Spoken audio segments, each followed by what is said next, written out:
cumplen todas las funciones celulares, ¿sí? No hay alguna que no pueda ser mediada por las proteínas, pero siempre la proteína va a ser la estrella. Dentro de estas funciones vamos a ver que cumplen una función de transporte. ¿Qué significa? Que van a transportar nutrientes hacia el interior de la célula o hacia afuera de ella. Por ejemplo, voy a ver el caso de la hemoglobina, que transporta el oxígeno y el CO2. También estaría el caso de la transferrina, que lo que transporta es el fierro. Y estaría el caso de la celuloplasmina, que transporta el cobre.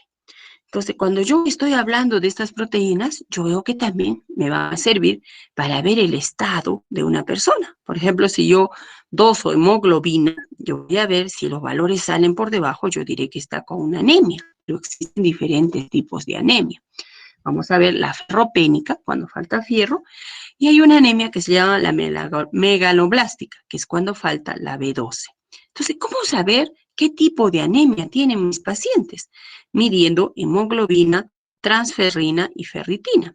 Si yo veo que mi hemoglobina me sale bajo, mi transferrina me sale bajo y mi ferritina me sale bajo, porque la ferritina es como se almacena el fierro, yo digo automáticamente que tiene una anemia ferropénica. ¿Sí? Pero si me sale baja la hemoglobina y normal la ferritina y la transferrina, yo diría que tiene una anemia megaloblástica, que es por deficiencia de B12, que generalmente esto se da en personas mayores. ¿Por qué? Por el problema del estrés. Les da la gastritis y esa gastritis da como consecuencia que yo no pueda captar la B12 por falta del factor intrínseco. ¿Sí? ¿Está clarito? Entonces, ahora también ver que tienen una función enzimática. ¿Qué es esta función enzimática? Es decir, que van a ver que una reacción se dé a un determinado tiempo y a una velocidad. Entonces, va a permitir que todos nuestros nutrientes sean degradados con el objetivo de obtener la energía. ¿Sí? Entonces, por ejemplo, era el caso de si yo disuelvo el café en la leche, yo voy a ver que el café en la leche no se disuelve. Y para que se disuelva, yo tengo que usar una cucharita. En este caso, la cucharita vendría a ser un catalizador inorgánico, pero para nuestro ejemplo vendría a ser nuestra enzima, que está permitiendo que el café se disuelva en la leche de manera muy rápida. ¿Sí? Esto lo van a chequear con el doctor Iván Paz.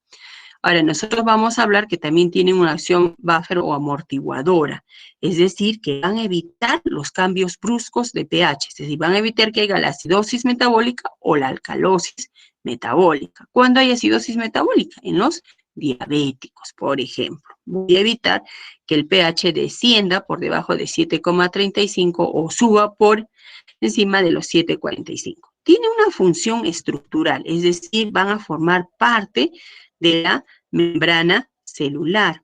Y si forman parte de la membrana celular, estarían formando parte de la estructura más pequeñita que nosotros tenemos, que es la célula.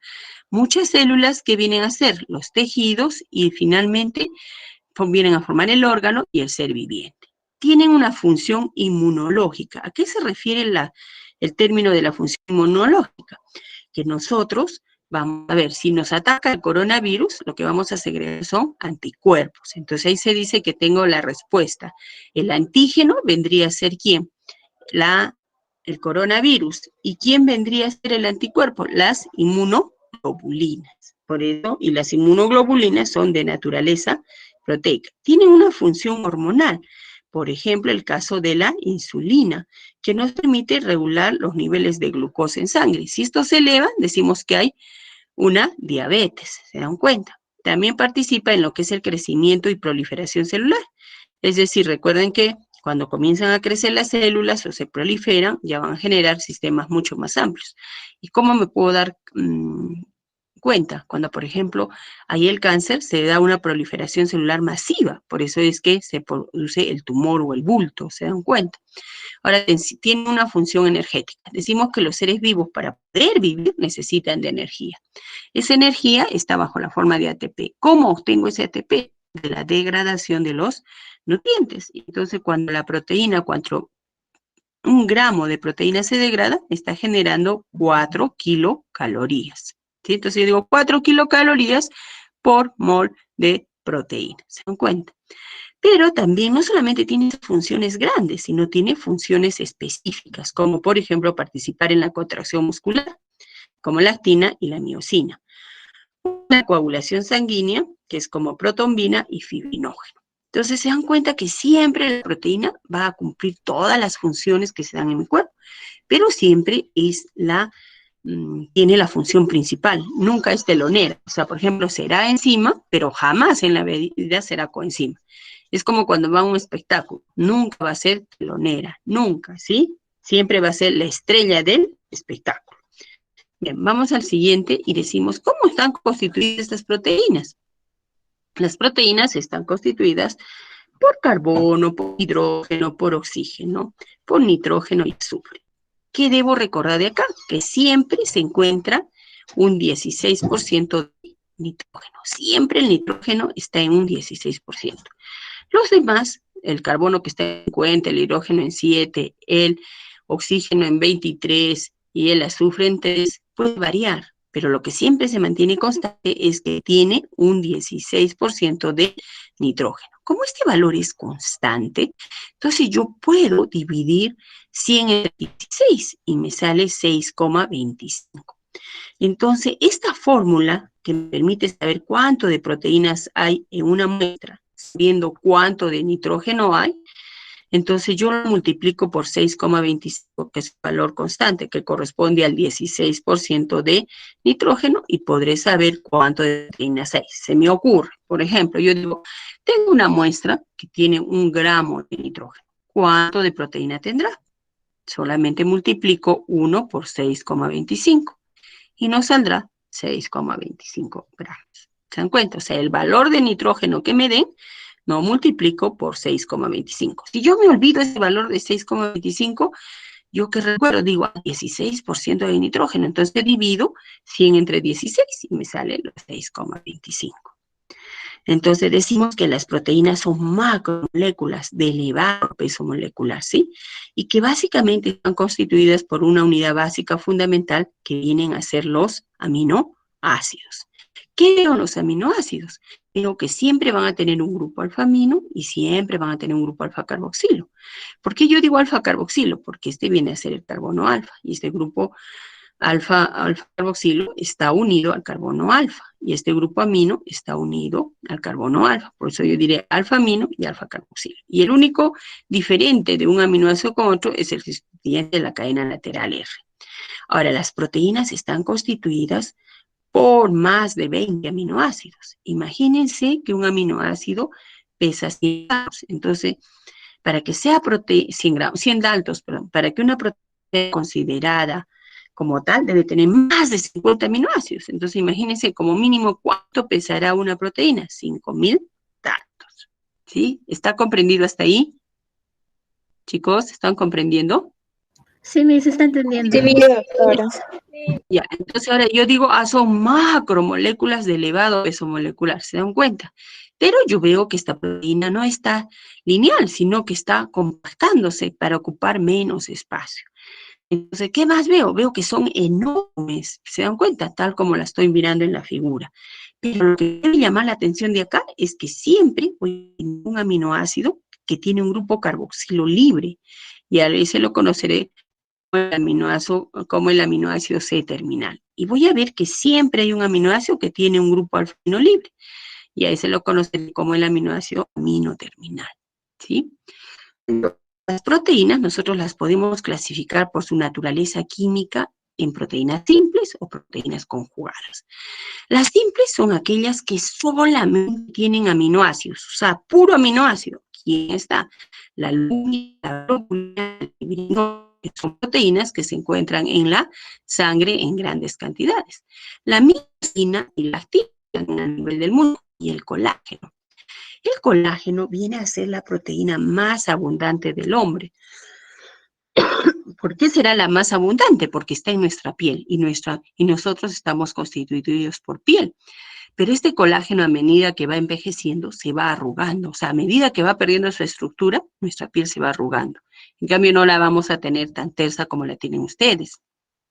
Pero si yo, una persona mayor, entonces este colágeno va alterando esa estructura. Y de ahí la importancia del consumo del colágeno.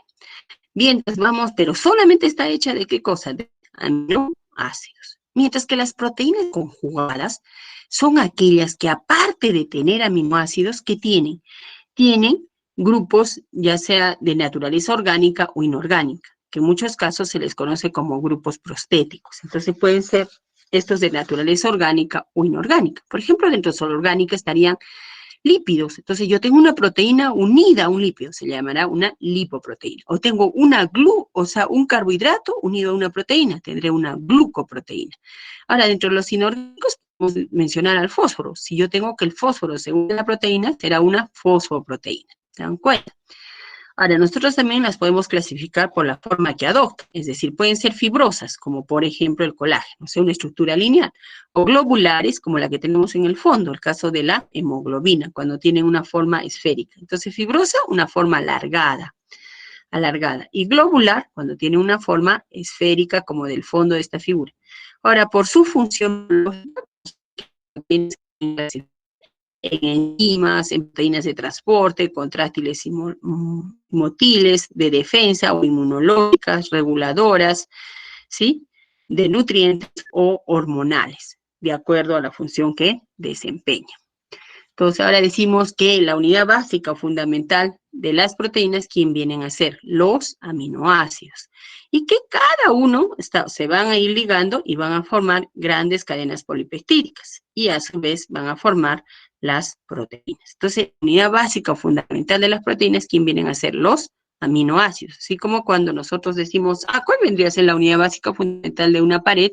Vendría a ser el ladrillo. En este caso, vendrían a ser los aminoácidos. ¿Y cuál es la característica de los aminoácidos? Que van a tener siempre que tienen un grupo amino que está ligado al carbono alfa. Por lo tanto, yo digo un grupo alfa amino. Y van a tener un grupo carboxilo. Y este grupo carboxilo está unido al carbono alfa. Por lo tanto, yo digo que tienen un grupo alfa carboxilo. Entonces, todos los aminoácidos tienen un grupo alfa amino y un grupo alfa carboxilo. Y lo único que los va a diferenciar es el sustituyente de la cadena lateral R. Pero ¿qué resulta? Que este grupo alfa-amino tiende a protonar, es decir, a ganar un átomo de hidrógeno. Si gana un átomo de hidrógeno, está protonándose y va a adquirir la carga positiva. Mientras que el grupo carboxilo tiende a ionizarse, para que hablemos el mismo término, a desprotonarse, es decir, a perder un átomo de hidrógeno. Si pierde este átomo de hidrógeno, se cargará negativamente. Entonces yo puedo que a pH fisiológico, un aminoácido es un ion bipolar. ¿Por qué? Porque tiene un grupo amino protonado y un grupo carboxilo desprotonado. Entonces podemos decir que tiene un carácter anfotérico, ¿sí? Entonces, las proteínas se encuentran constituidas esencialmente por aminoácidos. ¿Qué dijimos? Que todos tienen grupo alfa-amino y alfa-carboxilo. Lo único que diferencia es el sustituyente de la cadena lateral R. Pero ahora bien, estos aminoácidos, de acuerdo a los requerimientos nutricionales, se pueden clasificar en esenciales y no esenciales. ¿Qué serán esenciales? Aquellos que necesariamente deben ser ingeridos por el hombre, ¿sí? Necesariamente los tengo que ingerir. ¿Por qué? Porque es incapaz de ser sintetizado por el hombre. Mientras que los no esenciales son aquellos que el cuerpo, el hombre los puede sintetizar, por lo tanto puede incorporar o no en la dieta. ¿Sí? Esto sí lo tenemos que aprender de memoria para nuestra vida cotidiana. ¿Cuáles son los esenciales? Dijimos en la clase anterior que eran todos los ramificados. ¿Cuáles eran los ramificados? Dijimos que era la valina, la leucina y la isoleucina. Los aromáticos, fenilalanina, triptófano. El único azufrado del grupo 1, que es la metionina. Y del grupo 2 estaría la treonina, que es un aminoácido hidroxilado. Y los tres últimos del grupo 4, ¿cuáles son? La lisina, la histidina y la arginina. ¿Qué más chequeamos? Dijimos que la arginina y la histidina no eran esenciales para el hombre adulto, pero que sí eran esenciales para los niños. Por eso cuando yo digo hombre, comprende el término mujer, niño y hombre. Pero si yo les dijera solo para el hombre adulto, ya no colocamos ni la arginina ni la histidina. Solo serían los 8 esenciales de acá abajo. ¿Sí? Estamos.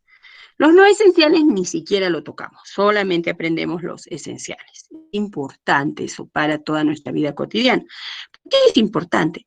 Porque si yo tengo una proteína que tiene un alto contenido de aminoácidos esenciales, yo diré que es una proteína de un alto valor biológico y esa debo consumir, no otra proteína.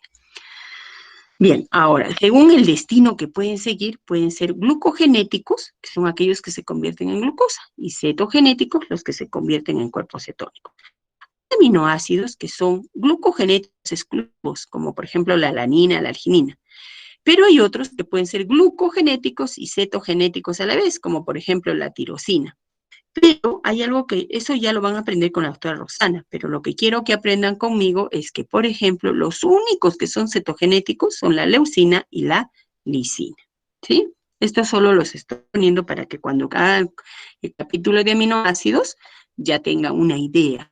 Bien, ahora, de acuerdo a la polaridad de su cadena lateral R, vamos a ver que se clasifican en 4 grandes grupos. Aminoácidos con cadena R no polar o hidrofóbica, o sea, no polar o hidrofóbica.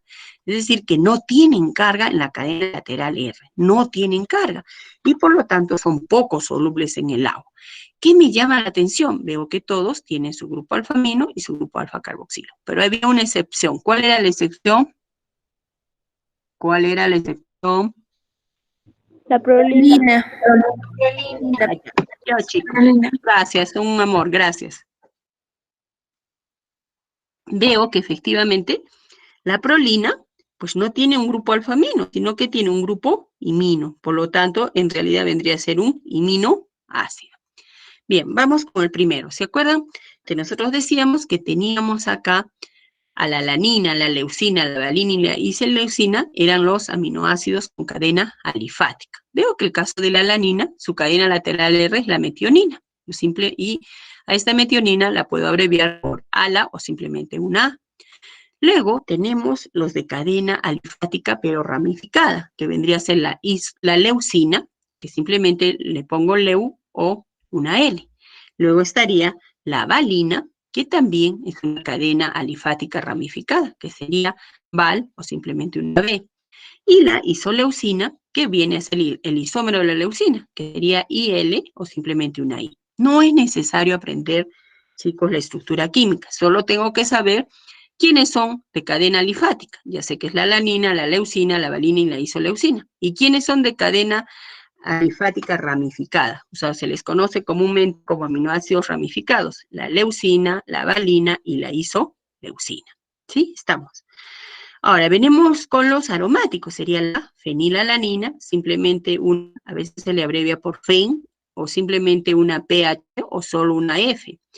Y tenemos también otro, el más pesado de todos, porque tiene el grupo indol, que es también un aminoácido aromático que sería el tristófano, que es TRP o W. Y tenemos el azufrado. ¿Quién vendría a ser el azufrado de este grupo? La metionina. ¿Y qué vendría a ser met o simplemente una M? Y finalmente dejamos a la prolina, que es la pro o una, que básicamente vendría a ser un aminoácido. ¿Quiénes son esenciales al momento? Los ramificados, valina, leucina, isoleucina, los dos aromáticos, fenilalanina, tristófano, y el azufrado, que vendría a ser la metionina. Bien, vamos con el grupo 2. En el grupo 2 yo voy a tener aminoácidos con cadena lateral R polar, pero sin carga eléctrica, a un pH cercano a la neutralidad. ¿Sí? Entonces ya van a ser más solubles que los anteriores. Pero sucede que acá yo tengo un aminoácido que en realidad muchos científicos dicen, no es aminoácido. ¿Por qué? Porque la cadena lateral R solo es un hidrógeno y vendría a ser la glicina o simplemente gli o una G. Esto sí tenemos que saber, o sea, sobre todo si les es más fácil, pues podemos aprender solamente, o sea, esta simplificación de G, ¿se dan cuenta? Solamente la de un solo término. Bien, ahora acá también vamos a tener aminoácidos hidroxilados, como la serina, la treonina y la tirosina. Resulta que estos hidroxilados tienen la característica de poder ganar fósforo, o sea, acá quitan el hidrógeno y se une el fósforo. Entonces, en el caso de la serina, yo veo que tiene un alcohol primario, tiene un grupo oxidrilo y simplemente lo abrevio por ser o una S.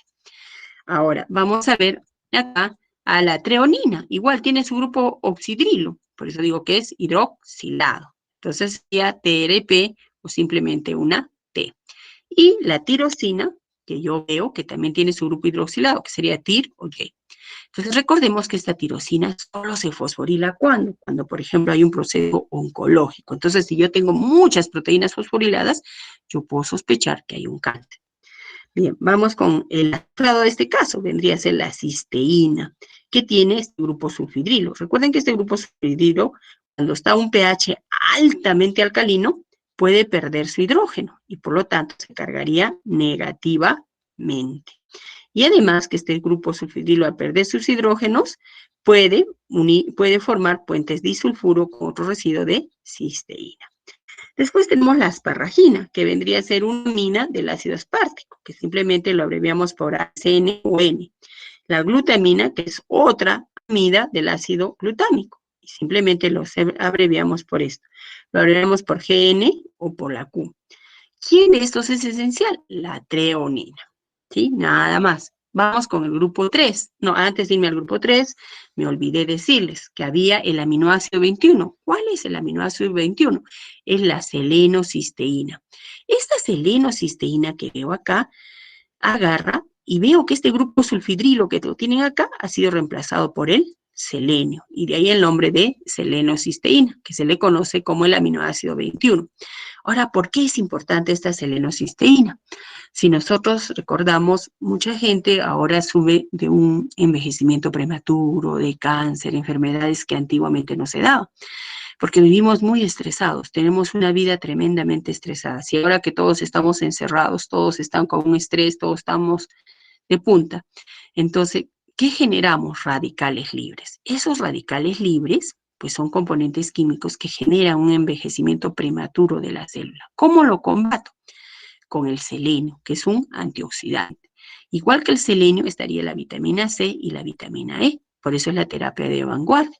Por eso dentro de todos esos correos falsos que nos mandan y nos hablan del coronavirus, quizás el más correcto es de que debemos consumir niveles altos de vitamina C, de selenio y de vitamina E.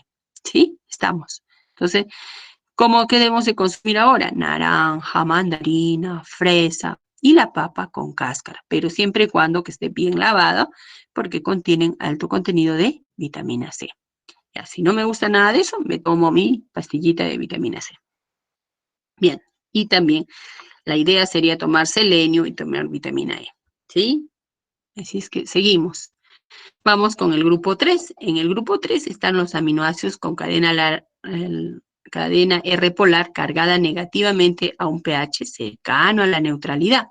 ¿Qué significa? Que estas cadenas laterales R se van a cargar negativamente, tal como veo acá. Y estaría en primer lugar el ácido aspartico, simplemente aspartato. Yo veo que tiene un grupo carboxilo y lo puedo representar por ASP o D. Pero veo que este grupo carboxilo se puede ionizar y por lo tanto adquirirá la carga negativa. Entonces, ¿cuántos grupos ionizables tendrá el aspartato? 3. El grupo alfamino, el grupo alfa-carboxilo y el grupo carboxilo en la cadena lateral R. Bien, el otro miembro de acá vendría a ser el ácido glutámico o glutamato. Veo igual que este grupo carboxilo se puede ionizar y por lo tanto adquiere la carga negativa. Lo represento por GLU o simplemente una E. Entonces, como yo veo que estos se cargan negativamente a estos aminoácidos, los conoceré como aminoácidos ácidos. Y estos no son esenciales. Vamos con el grupo 4. Acá voy a tener aminoácidos con cadena lateral R polar cargada positivamente a un pH cercano a la neutralidad. ¿Qué significará? Que las cadenas laterales R se pueden cargar positivamente. Si se cargan positivamente, ¿qué diré? Si los anteriores eran ácidos, ¿estos qué aminoácidos serán? ¿Qué serán, chicos? Básico. Básicos. Sí, muy bien. Díganme sin miedo, no me los voy a comer, no les estoy poniendo nota, o sea, y cuando vean que no lo entienden, me dicen, doctora, por favor, repítalo, lo repito, chicos. A mí me pagan porque ustedes entiendan, o sea, por enseñarles. Entonces, no es que yo me los voy a comer. Sin miedo, chicos, y no tengan vergüenza, que del suelo no cae. ¿Sí? ¿Estamos? ¿Sí? No. Sí. Sí. Sí, no pasa. Además que nadie las, ni yo las conozco. Creo que es una de las ventajas de estas clases virtuales, que ni ustedes me conocen ni yo los conozco, y ni sus compañeros, como para que se avergüencen. Y además, pues, ¿quién no cae, no? Dice que el mejor triunfador es aquel que de un fracaso hace un éxito, y yo creo que eso es así, ¿no? Así es que, chicos, no tengan vergüenza de nada, porque ustedes están aprendiendo. Si supieran, ya pues se van de la clase, y para qué están acá perdiendo el tiempo conmigo, ¿sí? Estamos. Bien, ahora vamos con la histidina. Entonces, en este grupo 4, que yo diré que son los aminoácidos básicos, porque sus cadenas laterales se resecarán positivamente, vamos a tener al primero de ellos. ¿Cuál es el primero de ellos? La histidina. Yo veo que la histidina tiene el grupo imidazol, este grupo imidazol. Yo veo que este grupo imidazol puede protonarse, es decir, puede ganar un protón de hidrógeno acá y con eso se carga positivamente. Este grupo imidazol es bastante importante para la regulación del pH. Veo que la puedo representar por Is o por H. Bien, luego tenemos el siguiente. ¿Cuál sería? La arginina. Y esta arginina yo veo que tiene ¿qué? Al grupo guanidino. Igual, este grupo guanidino, ¿cuál es la característica? Vamos a ver que este grupo guanidino se puede ganar un protón de hidrógeno. Y efectivamente se gana un protón de hidrógeno, como lo veo acá, y cuando se gana su protón de hidrógeno en esta posición, se carga positivamente. ¿Se dan cuenta? Acá no tenía este y acá lo tiene el hidrógeno. Se carga positivamente. Bien, vamos con el siguiente, que es la lisina, que tiene un grupo exiloamino, ¿sí? Exiloamino. Igualmente, este grupo exiloamino puede ganarse un protón de hidrógeno, y por lo tanto se cargaría positivamente. Lo representamos por LIS o por una K. La arginina, por si se me fue, lo representamos por ARG o una R, ¿sí? Entonces, estos serían los aminoácidos básicos, que estarían formando parte de ¿qué cosa? De los aminoácidos esenciales. Teníamos 7 hasta el momento, y con estos 3 completamos 10 aminoácidos esenciales. Vamos ahora. Hay otros aminoácidos de importancia biológica, que bueno, serían que han sufrido una modificación post-traduccional. Estos están, por ejemplo, la hidroxiprolina, la 5-hidroxiprolina y la 4-hidroxiprolina. ¿Y por qué son importantes? Porque estos van a formar parte de la estructura más abundante, que vendría a ser el colágeno. Ahora, también voy a tener fosforilados. ¿Se acuerdan que yo les decía que los que se fosforilaban eran los hidroxilados? Y justamente yo veo la serina. Tendría la fosfoserina, la fosfotreonina y la fosfotirosina. Y mencionamos que esta fosfotirosina generalmente se da cuando la célula se maligniza, es decir, cuando hay cáncer, ¿sí? Todo está correcto hasta el momento. Ya. Bien, vamos viendo. Después decimos que se pueden fusionar, o sea, se pueden unir por puentes disulfuro dos residuos de cisteína y da una molécula que se llama la cistina. Y esta cistina se encuentra presente, ¿dónde? En los cálculos renales. Entonces hay diferentes tipos de origen de los cálculos renales, pero si están comprometidas las proteínas es justamente por la fusión de dos residuos de cisteína, que dan la cistina, y ellos estarían presentes en los cálculos renales. Bien, ahora también nosotros vamos a ver que hay aminoácidos que están asociados a los neurotransmisores. Dentro de esto estaría el triptófano, que está asociado a la serotonina, ¿sí? Bien, acá fue nuestro problema. Desde acá era el problema, ¿no, chicos? ¿Sí? Sí. Y acá me dijeron que estaban perdidos en el espacio, ¿sí? Sí. Ya, entonces decimos, los aminoácidos se comportan como iones dipolares o anfotéricos. ¿Qué significa eso? Que en un determinado momento mi aminoácido se puede comportar como un ácido, o en un determinado momento se puede comportar como una base. ¿A qué se refiere eso? Cuando, por ejemplo, yo estoy en un medio alcalino, entonces voy a ver que se puede comportar como un ácido. ¿Y qué es un ácido? Es un dador de protones de hidrógeno. Entonces, voy a ver que mi grupo amino, este grupo amino que está protonado, cuando se encuentra en un medio básico, puede ceder el protón de hidrógeno. Entonces, si cede el protón de hidrógeno, eso es lógico pensar que perdió la carga, ¿sí? Pero, sí, sin carga. Pero como ya el aminoácido era acá, ¿qué cosa era? Un dipolar, es decir, que tenía carga positiva y carga negativa, y al perder la carga positiva, lo único que va a quedar es la carga negativa, tal como veo ahí. Y también voy a ver que puede comportarse como una base, es decir, si un medio ácido, ¿sí? Yo un medio ácido, comienzo pues, acidificar el medio, yo puedo ganarme un protón de hidrógeno. ¿Y quién se ganará ese protón de hidrógeno? Se lo ganará el grupo carboxilo que está desprotonado o ionizado, es el mismo término. Por lo tanto, perderé la carga negativa. ¿Y cómo quedará mi aminoácido? Cargado positivamente. Bien, entonces yo puedo decir lo siguiente, puedo decir que mi aminoácido en un determinado momento se comporta como un catión, es decir, cuando tiene esta carga positiva. Y en otro momento se puede comportar como un anión, cuando tiene la carga negativa. Pero también puede haber un momento donde tiene el mismo número de cargas positivas que negativas. Entonces su carga eléctrica es 0. Y yo diré que es la forma zwitteriana. Hasta ahí no hay dudas.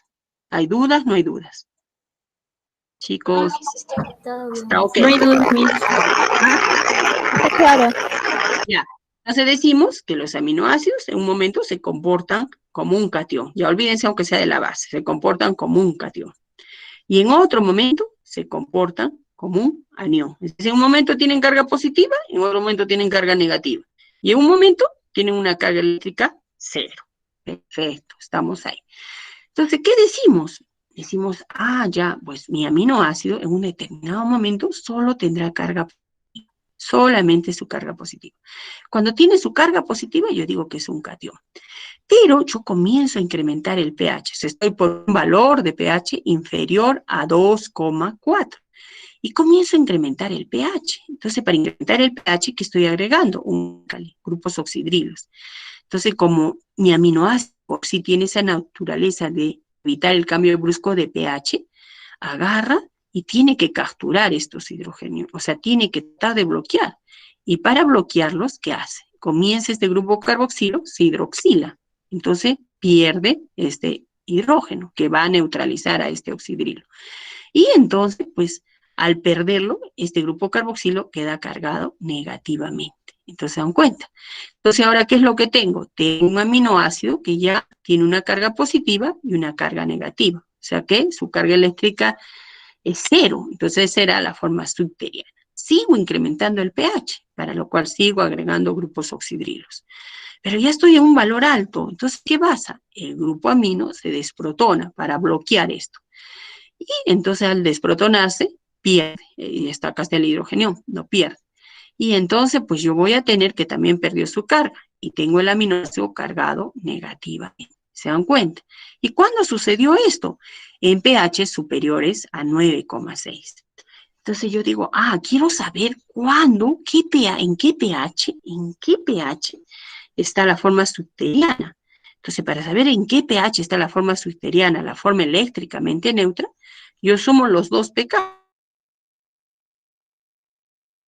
entre 2 y me saldrá un valor aproximadamente cerca a 5, por ahí, y entonces nosotros decimos, ahí en ese pH se encuentra la forma zwitteriana. Pero bien, todo esto está gobernado ¿por quién? Todo esto está gobernado por el pK. Para el grupo carboxilo, habrá pK para el grupo alfa-amino, ¿sí? Estamos. Entonces, ¿qué significa el valor del pK del grupo carboxilo? Que en este caso, por ejemplo, podemos mencionar que corresponde al caso de la leucina por los valores. Significará que el 50% de mi grupo carboxilo está sin ionizarse y el otro 50% está ionizado. Entonces, cuando yo llegue a 2,4, inmediatamente lo ionizo, es decir, hago de que este se cargue negativamente. ¿Para qué? Para que el 50% esté sin ionizar y el otro 50% esté ionizado. ¿Se dan cuenta? Ahora me dice, el grupo alfa-amino es 9,6. ¿Qué hago en 9,6? Inmediatamente el 50% de mi grupo alfa-amino está protonado y el otro 50% desprotonado. Si no quedó claro, ¿qué hago? Para que me entiendan ahora, sino que en química se habla de eso. Porque les pueden decir, ¿qué significa el pK? Pero el pK, recuerden que es la constante de disociación. ¿Ustedes han llevado química o no han llevado nada de química? ¿Llevaron química, chicos? Sí, Miss. ¿Y ahí les enseñaron constante de disociación o nada? No. ¿Nada? Sinceramente, ¿o no lo entendieron? ¿No? ¿No lo entendieron? No hicimos eso. No, Miss. Ya. Entonces, perfecto, gracias. Entonces, solamente, entonces, para no marearlos ni decirlos, esta constante de disociación es un valor chiquitito, así como la concentración de hidrogeniones. Y para que esa concentración de hidrogeniones no se pierda, ¿qué le hallamos? Le hallamos el logaritmo negativo y se llama pH, ¿no es cierto? Igual sucede, esa constante de disociación en la cual el grupo carboxilo, por ejemplo, de la constante de disociación del grupo carboxilo, el 50% está ionizado y el 50% sin ionizar, es un valor chiquititito. Entonces, para que no se pierda, le saco el logaritmo negativo y a eso le llamo pK. Entonces, en otras palabras más simples, cuando yo vea el valor del pK del grupo carboxilo, inmediatamente lo ionizo. Veo el pK del grupo alfa-amino, inmediatamente la ionizo. Si veo el pK de la cadena lateral R, inmediatamente la ionizo. ¿Sí? Así la vamos a entender mejor para no marearnos. ¿Sí? Entonces, ¿qué significará? Por ejemplo, yo tengo en este caso mi aminoácido por los datos que es 2,4 y 9,6, debo suponer que es la leucina. Y solamente la cadena alifática estoy representando por R. Entonces no se ioniza. Digo, 2,4. En 2,4 inmediatamente veo que 2,4 es ¿qué cosa? Es el pK del grupo alfa carboxilo. Entonces lo ionizo. Excelente. Llego a 9,6. ¿Qué veo en 9,6? Veo que corresponde al pK del grupo alfa amino. Inmediatamente la desprotono. Y de esa manera obtengo la forma A, la forma B y la forma C. ¿Sí? Estamos todos. Vamos a la siguiente. Entonces, nosotros dijimos que yo quería saber cuál era la forma eléctricamente neutra, ¿sí? Esta es la forma zwitteriana. ¿En qué pH? Entonces, a ese pH en el cual el aminoácido tiene la carga eléctricamente neutra, es decir, la forma catiónica es igual a la forma aniónica, ese se conoce como punto isoeléctrico. ¿Qué viene a ser el punto isoeléctrico? Es el pH en el cual adquiero la forma eléctricamente neutra, o aquella en el que el número de cargas positivas y negativas es igual, o en el que la forma catiónica es igual a la forma aniónica. ¿Sí? Ahora, ¿por qué es importante hablar de este punto isoeléctrico? Porque resulta que cuando los aminoácidos están en su punto isoeléctrico, pierden su solubilidad y no son capaces de migrar en un campo eléctrico. No solamente para eso. En el caso de las proteínas, si yo tengo una proteína con punto isoeléctrico de 11 y otra proteína de punto isoeléctrico 2, ¿cuál tendrá mayor valor biológico? ¿La de 2 o la de 11? ¿Qué dicen ustedes? ¿Qué dicen? No. ¿La de 11 o la de 2? ¿O la La de de 2? 11. La de 11. ¿Por qué la de 11? Porque tendrá aminoácidos básicos, como la leucina, como la lisina, la histidina y la arginina. En cambio, la de 2, ¿qué aminoácidos tendrá? El aspartato y el glutamato. ¿Y son esenciales? No son esenciales. El hombre los puede sintetizar. Para eso sirve, chicos. Entonces, por eso no se hagan mucho problema. Yo no les voy a pedir cálculos. Yo solamente para que tengan una idea. No es que las cosas no las tenemos que aprender de memoria, sino que tenemos que entender por qué es uno y por qué es el otro. ¿Sí? Vamos. Entonces, seguimos avanzando. Ya, ahora yo voy a tener especialmente acá a la glicina. ¿Sí? Yo veo que el pK para el grupo alfa carboxilo de la glicina es 2,3 y para el grupo alfa amino es 9,6. ¿Qué hago? Yo voy a tener, recuerden que cuando estoy en un pH inferior a 2,3, todo aquello que se pueda protonar se protonará. Es decir, todo lo que se pueda cargar positivamente se cargará positivamente. En este caso, el único que se puede cargar positivamente sería el grupo alfa-amino.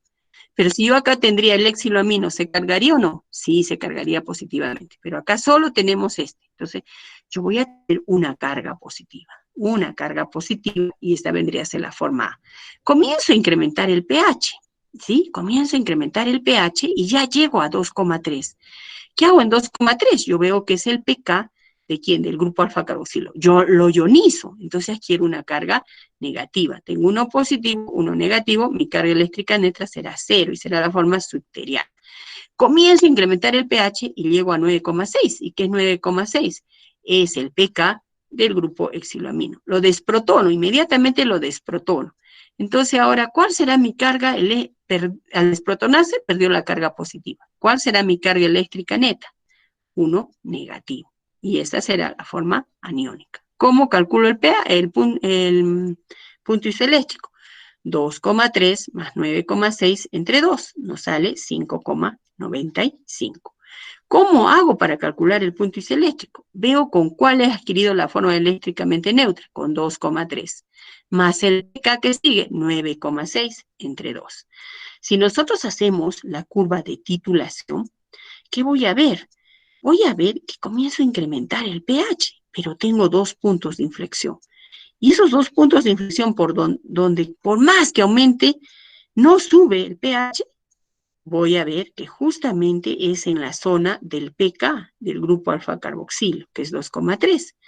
Y veo que también es en el pK del grupo alfa-amino, que vendría a ser el 0,96. Entonces yo puedo decir que los aminoácidos ejercen la mayor acción buffer en las cercanías de sus pKs, ¿sí? Van a tener la mayor acción buffer o amortiguador, es decir, evitan los cambios bruscos de pH.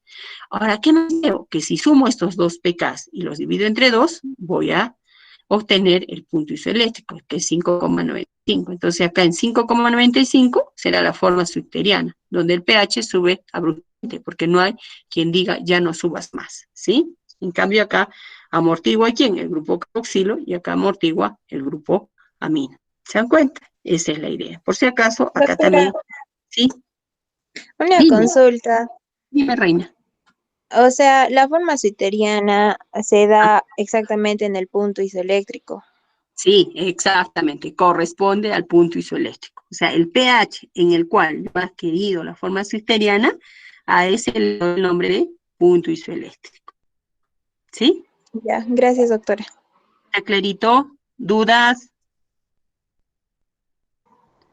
No me escriban, chicos, porque no estoy viendo el chat. Si no, díganmelo nomás por micro, sin vergüenza.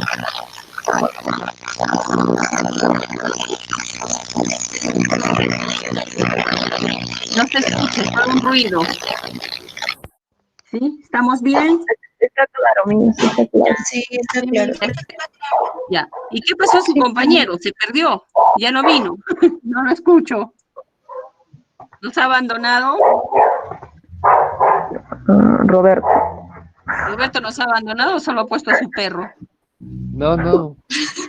¿Qué ha pasado, Roberto? ¿Te has aburrido? Cualquier cosa me avisas, Roberto. No lo pongas al perro, por favor. Yo también Ya, doctora. estoy cuidando que mi perro no ladre. Ya, chicos. Ven que mejor es así, porque así ya nos podemos comunicar, ya no les da vergüenza preguntar. Ya les he dicho que no tengan vergüenza, ¿sí? Todos, o sea, si ustedes supieran, no estarían escuchando esta clase. Entonces están para aprender. Es lógico esperar que tengamos una serie de dudas, ¿sí?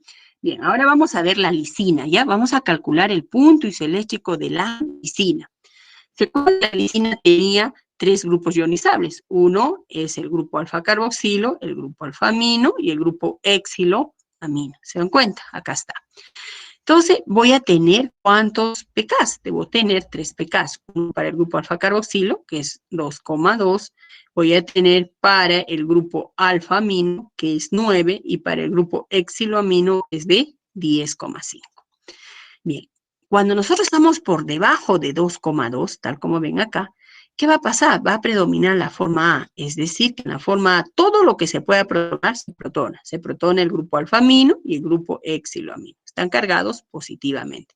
Por lo tanto, esta forma A tendrá 2 cargas positivas. Comienzo a incrementar el pH y cuando comienzo a incrementar el pH, ¿qué va pasando? Ya va apareciendo la forma B. Pero ¿quién está predominando? Siempre la forma A. Por eso se dice que A va siendo igual a B. Llego a 2,2 y ¿qué veo? Que es el pK del grupo alfa-carboxilo. ¿Qué tengo que hacerlo? Ionizarlo. Si lo ionizo, se carga negativamente. Negativamente, se cargó negativamente. Entonces ahora yo tengo 2 positivas, una negativa. Se contrarrestan estas, entonces yo digo que será 1 positivo. ¿Y cuando he tenido esto? Yo voy a ver que ahora siempre A estaba mayor que B, pero en 2,2, ¿qué va a pasar? A se hace igual a B. ¿Qué significa? Que el 50% del grupo carboxilo está sin ionizar y el otro 50% está ionizado. Eso me está diciendo, ¿sí? Entonces seguimos incrementando el pH y llego al, o sea, ya desapareció A está desapareciendo. Entonces A va haciéndose mayor que, perdón, B se va haciendo mayor que A. Hasta que ya aparece todo bajo la forma de B. Ya A se perdió. Pero ¿quién va a empezar a aparecer? La forma C. Entonces B va a estar en mayor que C.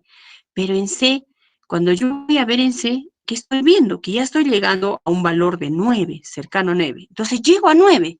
¿Qué es 9? 9 es el pK del grupo alfa-amino. Entonces, inmediatamente el grupo alfa-amino se desprotona. Entonces, ¿qué nos queda? Uno que está cargado negativamente y otro positivo. Entonces, esta forma C sería 0. Pero, ¿qué va a pasar en 9,9? El 50% de mi grupo alfa-amino está protonado y el otro 50% desprotonado. B se hace igual a C. En otras palabras, tengo 50% de B y 50% de C. Por eso digo que B es igual a C. Ya va a ir desapareciendo B. ¿Quién va a predominar? Solo la forma C. Pero ya también, ¿quién va a empezar a aparecer? D. Entonces C va siendo mayor que D. ¿Y cuándo aparecerá D? Cuando yo tengo 10,5. En 10,5 se debe desprotonar el grupo exiloamino. Se desprotonó y ahora tengo la forma D que solo tiene una carga negativa. En 10,5 C se ha hecho igual a D. 50% de mi grupo amino protonado y el 50% desprotonado. Hasta que generalmente predomina la forma D. ¿Cómo calculo el punto isoeléctrico? ¿Con cuál hemos adquirido la forma eléctricamente neutra? Con 9.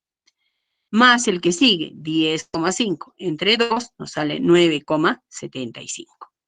Pero lo que yo les comentaba ayer era lo siguiente. Decía, bueno, acá yo tengo un aminoácido que tiene 2 puntos de inflexión, ¿sí? Solamente sería del pK, del alfa-amino, no, perdón, alfa-carboxilo y del alfa-amino.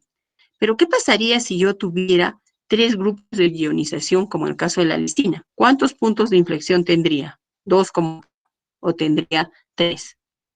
¿Qué dicen ustedes? ¿Cuántos puntos de inflexión? 3. 3, porque justamente en las cercanías de los pKs, ¿qué pasa? Los aminoácidos ejercen la mayor acción buffer o amortiguadora.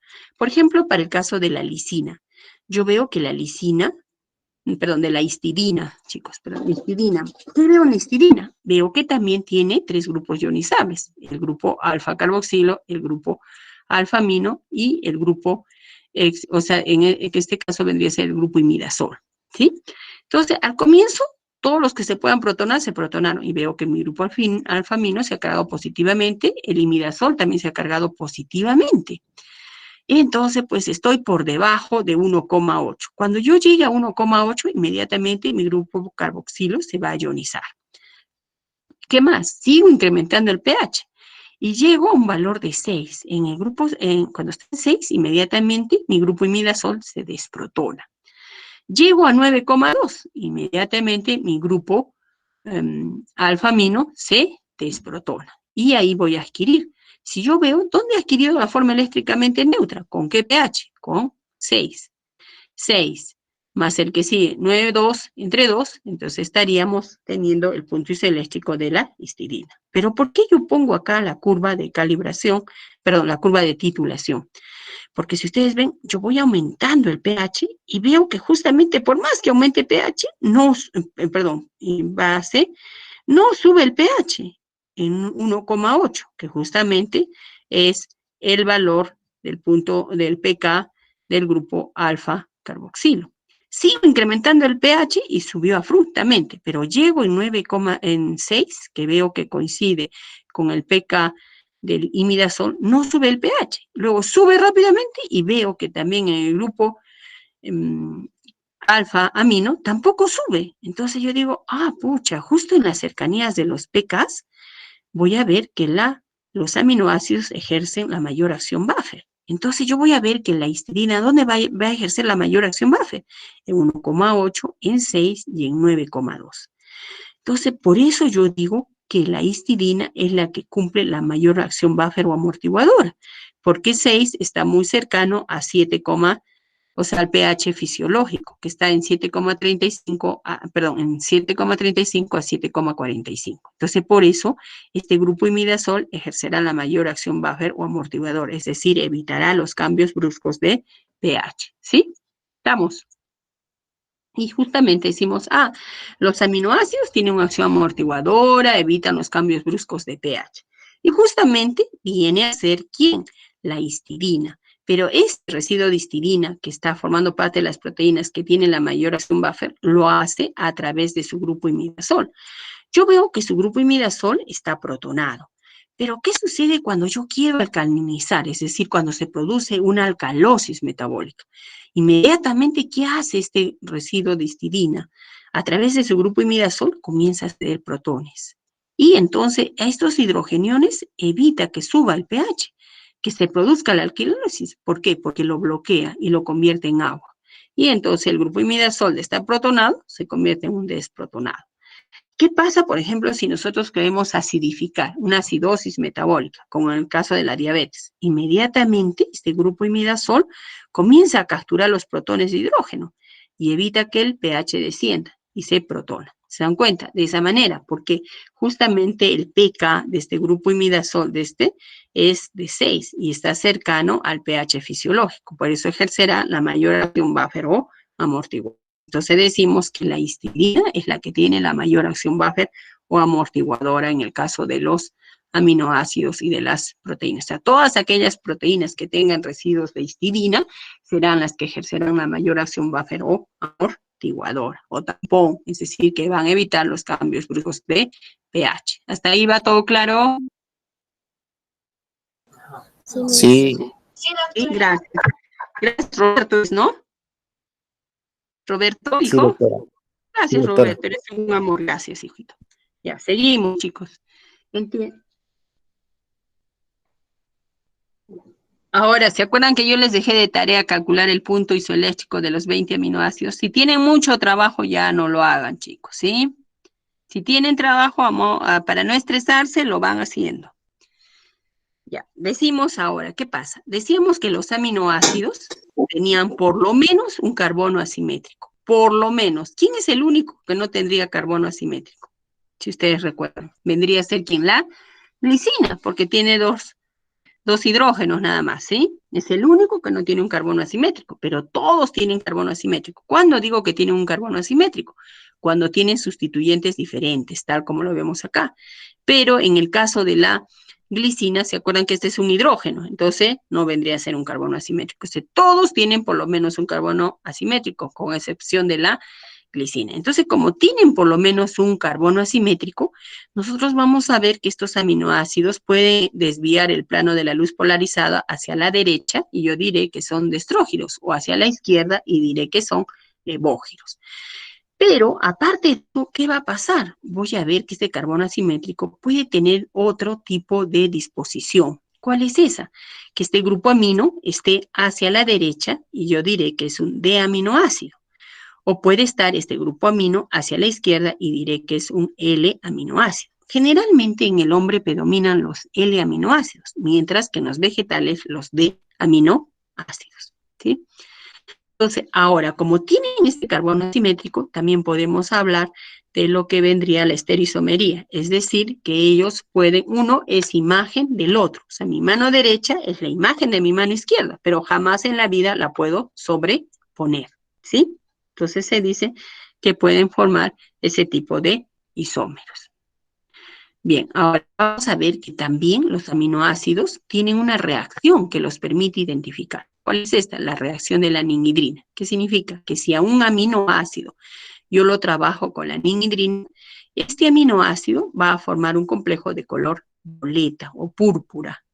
Mientras más intenso sea este color, como por ejemplo el hábito del Señor de los Milagros, entonces yo diré que tengo full aminoácido. Pero si es tenue, como el de la figura, yo diré que tengo poco aminoácido. ¿Sí?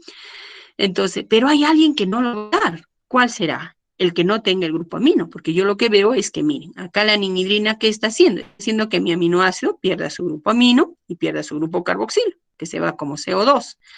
Entonces, este grupo amino luego reacciona y forma el complejo púrpura con un exceso de ninhidrina. Y el aminoácido quedó convertido en un aldehído con un átomo de carbono menos. ¿Cuál será entonces el que no dé este color púrpura? la prolina, porque recuerdan que no tenía este grupo alfa-amino, tenía un grupo imino. Entonces la prolina va a dar de color amarillo. Entonces, si yo quiero identificar aminoácidos, ¿con qué trabajo? Con la ninhidrina. Perfecto. Vamos ahora. Decimos que nosotros podemos encontrar presencia de aminoácidos en orina. Cuando yo encuentro aminoácidos en orina, yo diré que estoy haciendo una aminoaciduria. Entonces, generalmente esto es muy frecuente en niños prematuros.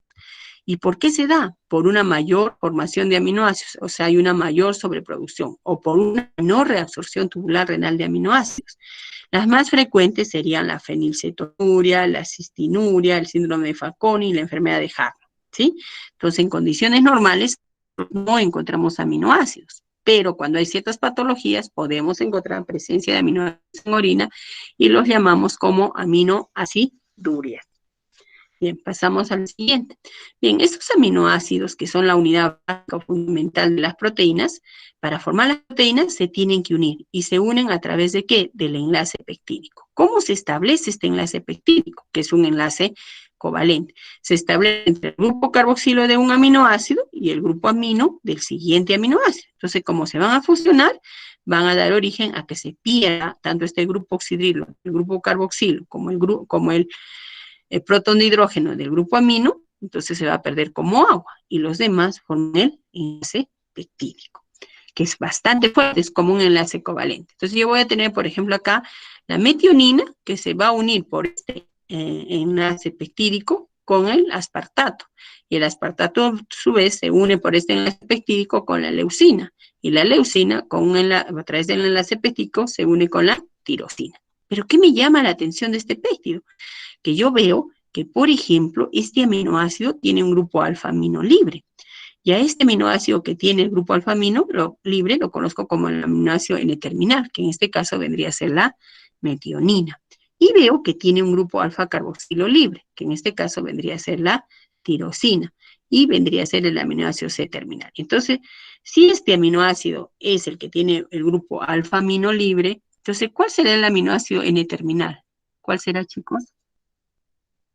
¿Cuál será? La metionina, mientras que este que tiene el grupo carboxilo libre es el aminoácido C-terminal. ¿Cuál sería? La tirosina. Bien, entonces si yo tengo dos aminoácidos funcionados, serán tripéptidos. Si tengo tres tripéptidos, y así sucesivamente. Ahora, nosotros hablamos de oligopéptidos cuando hablamos de 4 a 10 aminoácidos, de polipéptidos cuando van de 100 aminoácidos. Ahora, hay unos textos donde dicen que yo debo tener más de 100 aminoácidos para considerar una proteína, pero nosotros vemos que la insulina, que se considera como proteína, tiene más de 50 aminoácidos, ¿sí? Y vendrán a ser. Entonces, podemos decir que si yo tengo más de 50 aminoácidos, ya es una proteína. Bien, a estos péptidos, ¿cómo los denominamos? Nosotros para denominarlos usamos la terminación -il. Por ejemplo, acá yo tengo que la serina se ha fusionado con la glicina, con la tirosina, la alanina y la leucina. ¿Cómo lo denomino? Seril, glicil, tirosil, alanin, leucina. ¿Se dan cuenta? Usamos la terminación -il para mencionarlos. Si solamente sería serina con glicina, este dipéptido, ¿cómo sería? Seril, glicina. Si fuera este tripéptido, tirosina, alanina, leucina, ¿cómo sería? Tirosil, alanil, leucina. ¿Se dan cuenta? Entonces, ahora hay péptidos bastante importantes. Por ejemplo, la oxitocina, que participa en la contracción del músculo. La vasopresina, que es un antidiurético vasopresor. Vamos, la hormona adenocorticotrofina. Y bueno, dentro el glucagón. Y vamos a ver que dentro de las proteínas estaría la insulina, que se encarga de regular la glicemia. Bien, estas proteínas, que son moléculas de elevado peso molecular, son enormes. Si son enormes, no podrán atravesar la membrana semipermeable. Si no pueden atravesar la membrana semipermeable, entonces yo las puedo separar de otras partículas pequeñitas utilizando la diálisis. ¿Y qué consiste en la diálisis? La diálisis consiste en usar una membrana semipermeable. Entonces, la membrana semipermeable, ¿qué va a hacer?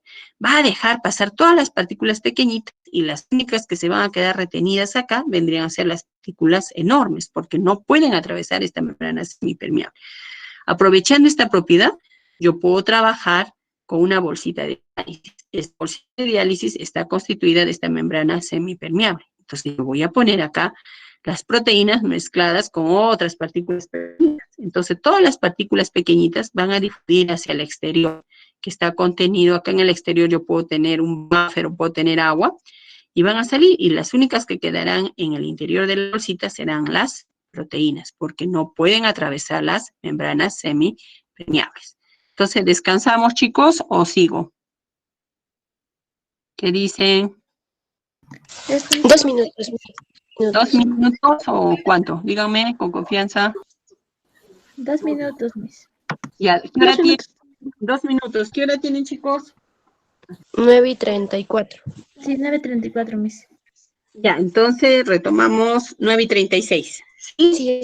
Sí. Ya, descansamos, sí, porque ya me imagino que ya están bloqueados. Sí.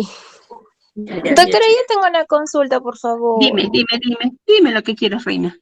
Ya, en eso de los esenciales, si tienen 3 pKs, los 3 numeritos, los tres valores se dividen entre 2. No, solo 2. O sea, volvemos, ya, por si acaso. Acuérdate, mira, o sea, mire, cuando estamos acá, espérate. Ya, acá el caso de la lisina. ¿Ves? El caso de la lisina tiene 3 pKs. Yo acá se Sí. divido los 3. Miren, acá se me fue. Ya, gracias, hija, eres un amor. Se dan cuenta, miren, ¿con cuál he adquirido la forma eléctricamente neutra? Con 9, ¿no es cierto? Y sumo el que sigue, 10,5 entre 2. ¿Se dan cuenta? O sea, siempre sumo el valor del pK con el cual he adquirido la forma eléctricamente neutra, más el que sigue. En este caso sería 9 más 10 entre 2. Vamos para la histidina, ¿ya? Supongamos para la histidina. Nosotros vamos a ver que con cuál estamos adquiriendo. Acá estaría 1,8, acá estaría 6 y acá estaría 9,2. ¿Con cuál hemos adquirido la forma eléctricamente neutra? Con 6. ¿Qué valor sigue? 9,2. 6 más 9,2 entre 2. ¿Se dan cuenta? ¿Sí? ¿Está clarito? O sea, Gracias. sumimos el pK que sigue. O sea, con el cual adquiero la forma eléctricamente neutra más el que sigue. ¿Sí? Estamos Sí, entre 2. doctora, gracias. Miss, Ya, otra entonces, pregunta. Dime. En lo que es la terminación para nombrarlos, Sí, ¿podría ir a esa diapositiva, por favor? Es que me quedó una duda. estoy yendo. Ya, dime. Justo, ya. Ya, ¿por qué si es que es serina con glicina sería seril y glicil? ¿Y por qué en toda la cadena termina solo en leucina y no en Ya. leucina? No, es que siempre el último aminoácido mantiene su nombre. Siempre. O sea, por eso digo seril, glicil, tirosil, alanin, leucina. Si solamente fuera esto, sería seril, glicina. Si fuera Ya. tirosil, alanina. ¿Sí? Si fuera alanina con Ya. leucina, alanin, leucina. O sea, siempre el aminoácido C terminal mantiene su nombre completo. ¿Sí? Ya, ok, Miss, gracias. Ya, entonces ahora, a ver, veamos qué hora tenemos para descansar. 9:30. Ah, sí, dime. Profesora, Dime. disculpe una pregunta. Para el caso del PK, cuando vamos a hallar los puntos, ¿siempre nos van a dar esos valores? O sea, ya el valor Los de PK PKs, está claro, en el... siempre, no, chicos, ¿qué les Esos doy? ya están establecidos, Yo les doy los PKs, ¿no? yo Ya, les ya, pongo. profesora, gracias. Sí, o sea, es re fácil, yo les doy los PKs. Por eso practiquen. Yo no voy a evaluar eso, pero si quieren hacerlo, lo practican para distraerse y ya después me dicen, no entiendo, entonces ya nos conectamos. Me ponen al WhatsApp y yo, aunque sea, me conecto con ustedes, ¿sí? Con los que quieren, ya. Entonces descansamos dos Profesora, minutos. una pregunta. Dime. ¿Se podría explicar de nuevo, por favor, la diapositiva de amortiguadores? Es decir, antes estaba Ya, amor. anterior. Ya, amor. Gracias, doctora. Ya, amor. A ver, vamos. Ya está. Estamos por acá. ¿Sí? ¿Esta o la anterior? Sí, esa misma. Ya, entonces yo digo lo siguiente. Vamos a volver a la anterior para que se den cuenta. Miren, el pK de este grupo imidazol es de 6. 6.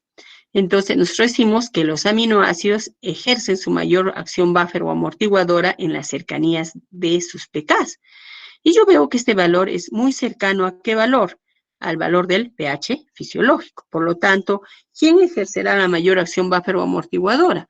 Vendrá a ser la histidina a través de su residuo de grupo imidazol. ¿Por qué? Porque justamente está cercano al valor, va a tener la mayor acción buffer. Entonces, ¿qué va a pasar?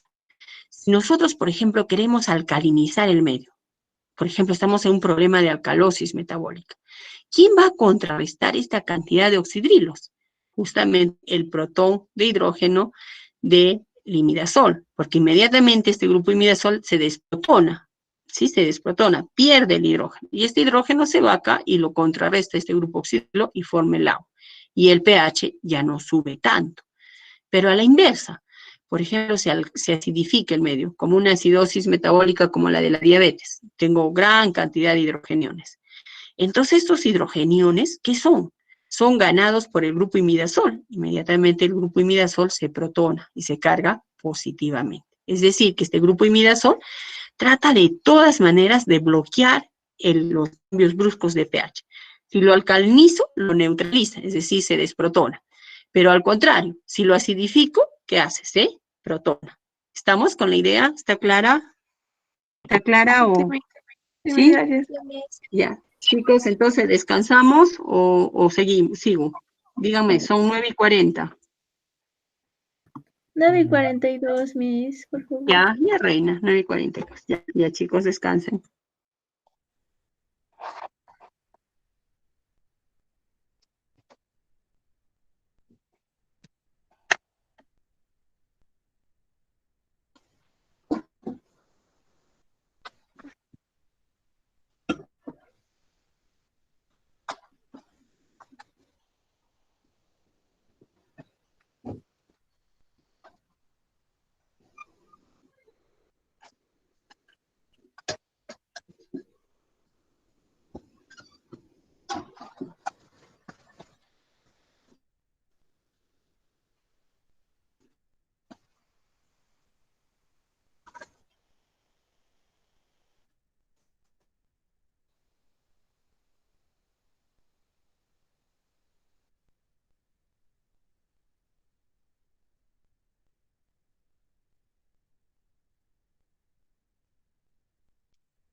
Chicas, ¿seguimos? Chicos, Roberto. Sí, doctora. Seguimos, Miss. Ya, Roberto. Sí, Miss. Ya, seguimos, ¿no? ¿O un descansito más? No, ¿Seguimos? seguimos. Ya. Continuamos, Miss. Sí, Miss.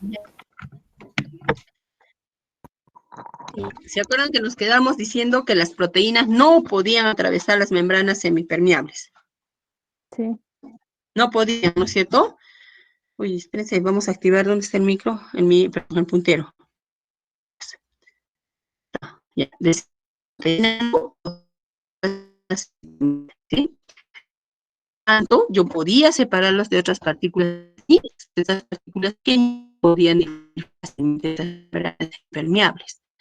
Y es el fundamento que todos hemos escuchado cuando los pacientes sufren con los problemas renales. ¿Se acuerdan cuando el riñón falla? El riñón se comporta como una membrana semipermeable, es un filtro, donde va a dejar pasar todos esos componentes que no nos sirven a través de la orina.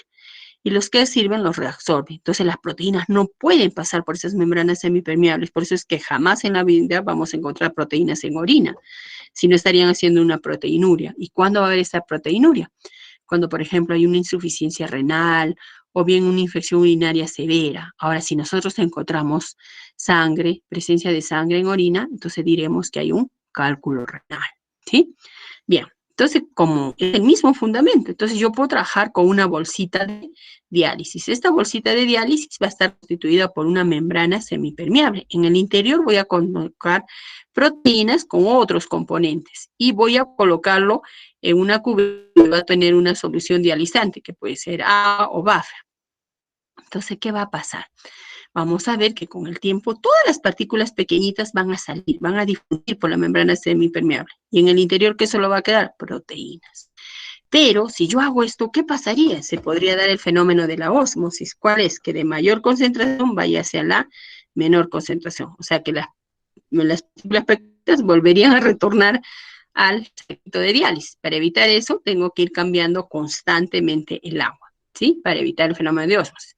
Entonces, nosotros esto lo trabajamos con la sangre. Entonces, cuando nosotros extraemos una muestra de sangre y agregamos un anticoagulante y centrifugo, voy a obtener una sustancia que se llama el plasma. Y este plasma, que ese anticoagulante, lo que ha evitado es el proceso de coagulación, por ejemplo, la heparina.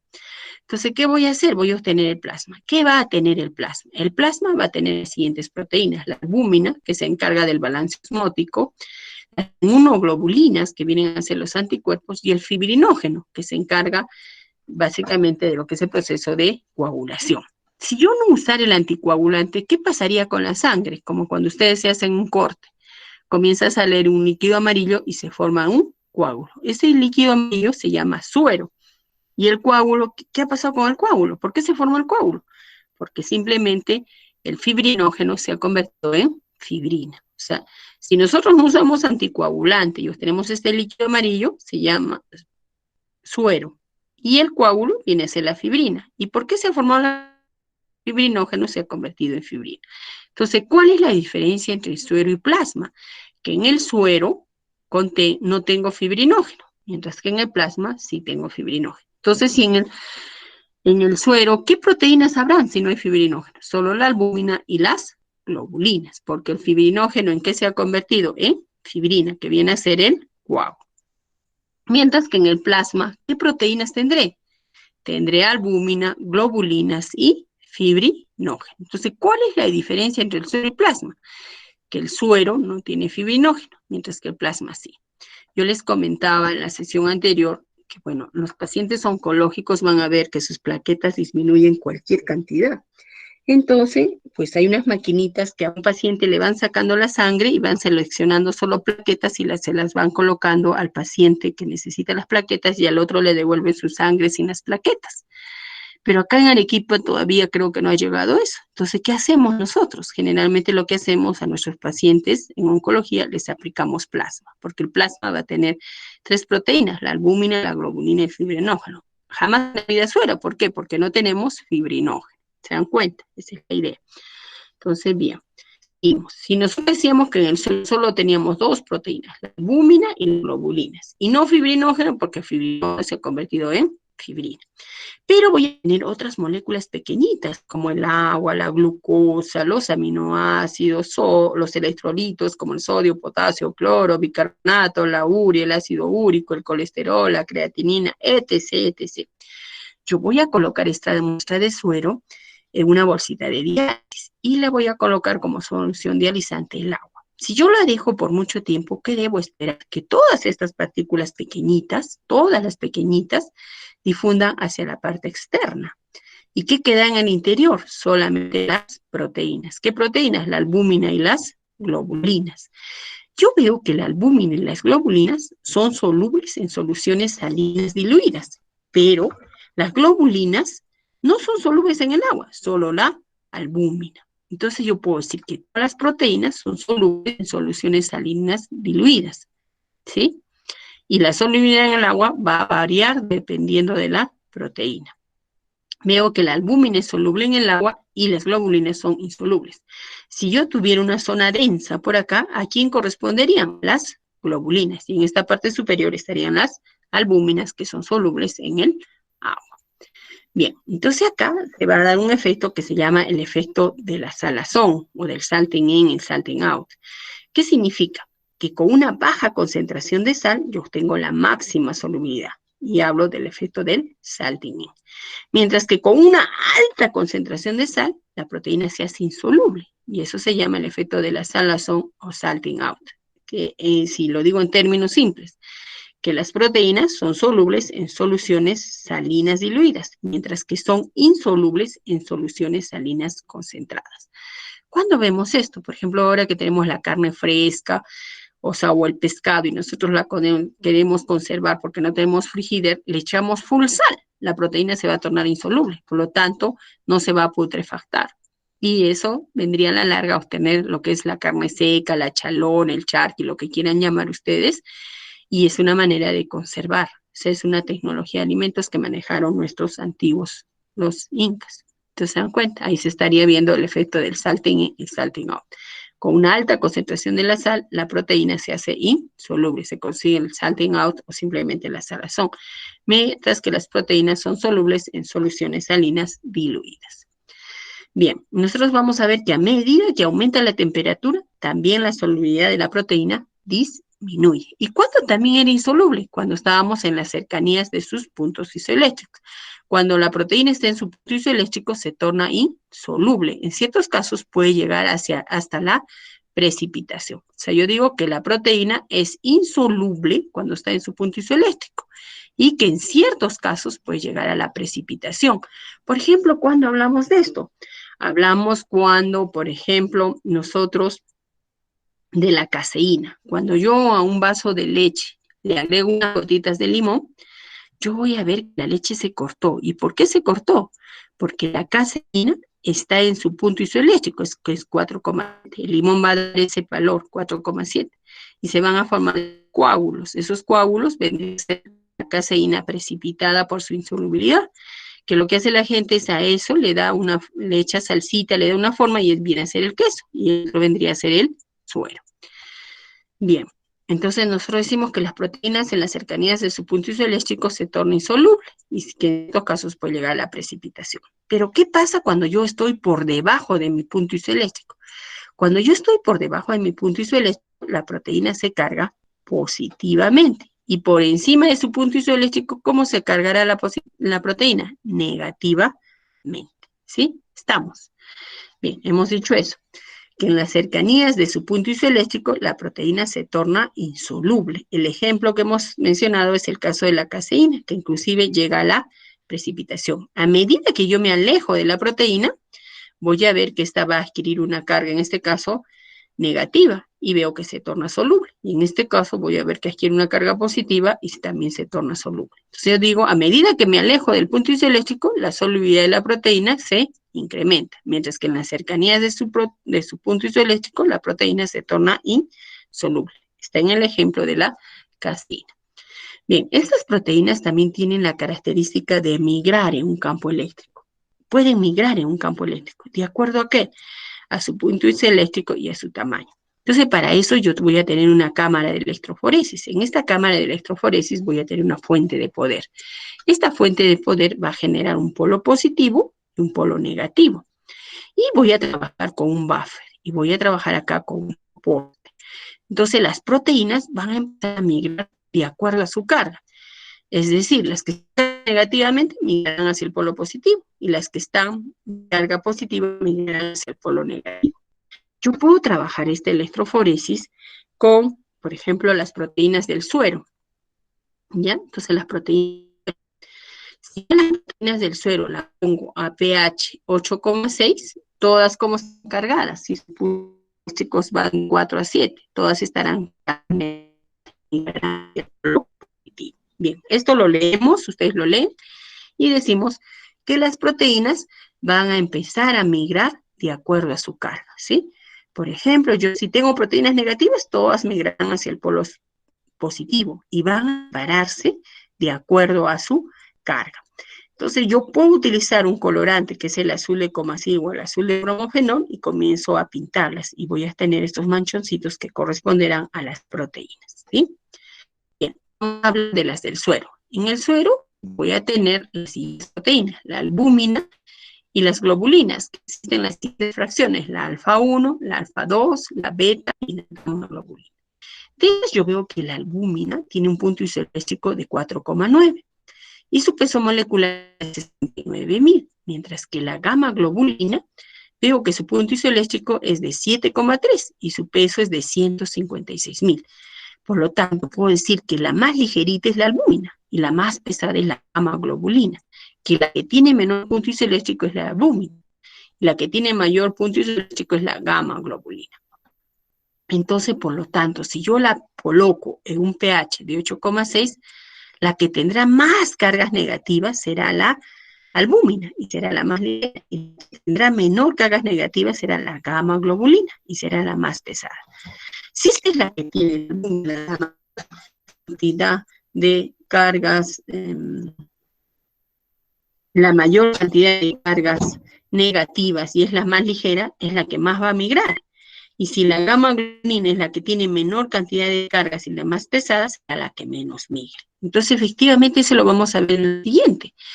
Yo coloco mi muestra de suero, acá en mi cámara de electroforesis, la voy a colocar en el polo negativo, porque ahí están todas las negativas. Es lógico esperar que yo la dejo, prendo mi máquina, pero 8 horas, entonces las proteínas van a empezar a migrar, de acuerdo a su carga.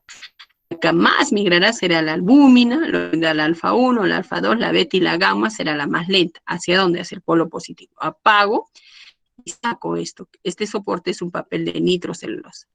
Y lo coloreo. ¿Con qué lo coloreo? Lo coloreo con el azul de bromofenol o el azul de comasí. Y voy a obtener estos manchoncitos que ven. Acá estaría la albúmina, la alfa 1, la alfa 2, la beta y la gamma globulina, ¿sí? Veo que la que está más pegada hacia el polo positivo es la albúmina, que es la más ligerita y la que tiene más cargas negativas migrará hacia el polo positivo. Entonces yo voy hacia un densitómetro y hago la lectura. Y efectivamente veo que esta es la albúmina, la alfa 1, la alfa 2, la beta y la gamma globulina. Es la que ha migrado porque tiene mayor, o sea, la que más ha migrado es la albúmina, porque tiene el mayor carga de negativas y vamos, que es la que tiene el menor punto isoeléctrico, como dice la diapositiva. Entonces nosotros graficamos y tenemos acá la albúmina, la alfa 1, la alfa 2, la beta y la gamma. Yo voy a ver que siempre las proteínas deben estar en un valor de 6 a 8 gramos por ciento o de 6 a 8 gramos por 100 mililitros o por decilitro. ¿Qué significa? Que si yo tengo por debajo de 6, estaría haciendo una hipoproteinemia. ¿Cuándo haremos una hipoproteinemia? Por ejemplo, en la desnutrición, en el caso de anemias. En cambio, si supero los valores de 8, diré que hay una hiperproteinemia. ¿Cuándo puede haber una hiperproteinemia? Por ejemplo, puede haber en los quemados, porque hay degradación de masa muscular y la proteína sale a flote. Pero a veces estos valores superan un poquito el 8,5 casi, cuando, por ejemplo, los fisicoculturistas, porque trabajan la masa muscular, entonces siempre hay un poco de degradación de proteínas, pero no es para alarmarnos, no. Por eso tenemos que ver qué hace nuestro paciente. De ahí yo voy a ver que la albúmina se encuentra en mayor cantidad, porque está de 3,5 a 5,5 gramos por ciento, mientras que las globulinas solo están de 2 a 3 gramos por ciento. Y el porcentaje vemos que la albúmina se encuentra hasta un 55%. De ahí estaría la alfa 1, la alfa 2, la beta y la gamma. Entonces, esto es en condiciones normales, pero hay ciertas patologías donde se puede incrementar la fracción alfa 1, la alfa 2, la beta, la gamma, indistintamente, y puede disminuir la albúmina. Entonces, eso nos ayuda para el diagnóstico. Por eso hablamos de esta electroforesis. Por ejemplo, la más clásica de nosotros que van a ver todavía, la artritis reumatoidea. Yo veo que la fracción gamma está aumentada y la alfa 2, mientras que está disminuida la albúmina. Entonces, si yo veo, hago el diagnóstico de la artritis. O la cirrosis, donde veo que hay disminución de las proteínas totales de la albúmina, pero está aumentada la gamma. O el mieloma múltiple, donde yo veo que la gamma está aumentada y las proteínas totales están aumentadas y todo lo demás está normal. Entonces yo diré que esta es una gamapatía, porque hay incremento de la fracción gamma. Y justamente acá vemos un paciente de 72 años con mieloma múltiple y veo que su fracción gamma está tan incrementada que parece una albúmina. Entonces este análisis nos ayuda al diagnóstico de las patologías. Bien, así como teníamos una reacción que permite identificar los aminoácidos, hay otra que permite identificar a las proteínas, que es la reacción de Biuret. La reacción de Biuret, ¿qué pasa? Si yo trabajo a las proteínas con sulfato de cobre en medio alcalino, que es el reactivo de Biuret, nos va a dar la formación de un complejo de color púrpura o un color azul violáceo, se dice. Entonces, mientras sea más intenso, será mayor la cantidad de proteínas. Acá voy a tener más proteínas que acá, porque acá casi es celeste. Entonces, se tendrá mayor cantidad de proteínas. Pero esta reacción la dan positiva desde los tripéptidos. Es decir, que tengo que tener como mínimo 2 enlaces peptídicos. Entonces, yo voy a ver, mientras más intenso, mayor cantidad de proteínas. ¿Y eso cómo lo determino? A través de un aparato que se llama el espectrofotómetro. Yo veo que el más intenso es este, B, y veo que efectivamente B tiene 10 miligramos, mientras que este B de acá, este chiquito, el blanco, no tiene más que 1 miligramo por mililitro, entonces su color es más tenue. ¿Se dan cuenta? Mientras más intenso, entonces va a tener mayor concentración de proteínas. Bien, ahora estas proteínas que nosotros hemos estado mencionando no van a estar de una forma lineal, sino que tienden a compactarse, a adquirir la forma globular o esférica, es decir, como un ovillo de lana para ocupar menos espacio. Y a eso lo conocemos como nivel de estructuración. Entonces, esos niveles de estructuración son la primaria, la secundaria, la terciaria y la cuaternaria. O sea, voy a tener una estructura lineal que se va plegando. Y se va plegando hasta adquirir la forma globular. Entonces vamos a mencionar la estructura primaria. ¿Qué es la estructura primaria? La estructura primaria corresponde a la secuencia de aminoácidos. ¿Sí? Esta secuencia que vendría a ser la estructura lineal. Por lo tanto, el responsable de esta estructura primaria, ¿quién vendría a ser? El enlace peptídico. Y acá, ¿quién veo que tiene el grupo alfa-amino libre? Por lo tanto, será el aminoácido N-terminal. Veo que la glicina es el grupo carboxilo libre. Por lo tanto, será el aminoácido C-terminal. Entonces, el responsable de esta estructura primaria vendría a ser el enlace peptídico. Si yo cambio un aminoácido por otro, voy a determinar otra proteína. Y eso va a determinar que se origine una patología. Bien, vamos acá, por ejemplo, esta estructura primaria corresponde a la insulina. Veo que está constituida por 2 cadenas polipeptídicas, la A y la B, y que están unidas por puentes disulfuro. Pero además, veo puentes disulfuro en la cadena A. Estos puentes disulfuro que están en la cadena A se llama un puente disulfuro intracateriano, ¿sí? Estamos. Entonces vemos acá, ¿cuál sería el aminoácido terminal de la cadena A? Sería la glicina, mientras el C-terminal sería la asparragina. De la cadena B sería la fenilalanina y el C-terminal sería la tirosina. ¿Estamos claritos? El responsable de la estructura primaria, ¿quién vendría a ser? El enlace peptídico. Bien. Esta cadena polipeptídica tiende a unirse, entonces esa unión va a hacer que se dé una estructura secundaria. Y esa estructura secundaria, que básicamente va a dar las propiedades como elasticidad, resistencia, suavidad o flexibilidad, nosotros la vamos a ver que puede adquirir una forma de alfa hélice o de lámina beta, ¿sí? Entonces, nosotros vamos a ver una lámina beta, como por ejemplo la calamina, ¿sí? Como la calamina, exactamente como la calamina. O bien vamos a, así tal como está la calamina, ¿sí? O vamos a tener una estructura de nosotros acá alfa hélice, o sea, esta vendría a ser una estructura de beta plegada, ¿sí? Yo veo que esta es paralela porque todas van en el mismo sentido. O bien puede ser de alfa hélice, como la escalera en caracol. Resulta que en esta escalera de caracol, por cada vuelta yo voy a tener 3 residuos de aminoácidos. Tanto este de lámina plegada como alfa hélice son mantenidas por los puentes de hidrógeno, por los puentes de hidrógeno. Entonces yo voy a ver esa estructura. ¿Quién tiene estructura de alfa hélice? El colágeno. El colágeno es una triple hélice, donde veo que tengo 3 alfa hélices que constituyen una sola. Pero como en su estructura tiene a la 4-hidroxiprolina y a la 5-hidroxiprolina, el distanciamiento es más largo, o sea, hay más distensión. ¿Se acuerdan? En la anterior decíamos que teníamos 3,6 residuos de aminoácidos. En esta solamente tenemos 3 residuos de aminoácidos. O sea, vendría a ser como una cabulla. ¿Qué más le conocen usted? Como una soga vendría a ser, ¿sí? Entonces, ¿quién se encarga de mantener esto? La 4-hidroxiprolina y la 5-hidroxilisina. Entonces, a medida que van pasando los años, esta terza va rompiéndose. Entonces, yo voy a ver que hay proteínas que solamente tienen hasta esta estructura, hasta la secundaria, como el caso del colágeno, pero otras pueden llegar a otras estructuras. Otro ejemplo vendría a ser la queratina. La queratina, vamos a ver, ya no es en una estructura de alfa hélice, sino una estructura de lámina beta, ¿sí? Esta lámina beta o lámina plegada, vamos a ver que también es mantenida por los puentes de hidrógeno, será la de la calamina. Puede ser paralela cuando todos van en el mismo sentido, es decir, acá yo tengo el aminoácido N terminal y acá lo tengo el C terminal. N terminal, C terminal. Pero puede ser antiparalela, cuando yo tengo el aminoácido N terminal y acá tengo el C terminal. ¿Se dan cuenta? Acá va del N terminal al C terminal, pero acá está la inversa. Acá va el N terminal y acá está el C terminal. Y ya, entonces acá también yo tendría, ¿qué cosa? El N terminal y el C terminal. Entonces yo digo, esta está antiparalela con esta y con esta. Estas vendrían a ser las antiparalelas y esta. Entonces está en la beta queratina. La queratina nosotros la tenemos en las uñas, las tiene en la pluma de las aves y las escamas de los reptiles, ¿sí? Ahí estaría la estructura antiparalela, ¿sí? ¿Se dan cuenta? La de lámina plegada. Entonces yo puedo decir que hay estructuras que solamente están hasta la estructura secundaria. ¿Cuál vendría a ser? El colágeno, el de la lámina plegada, es el de la queratina.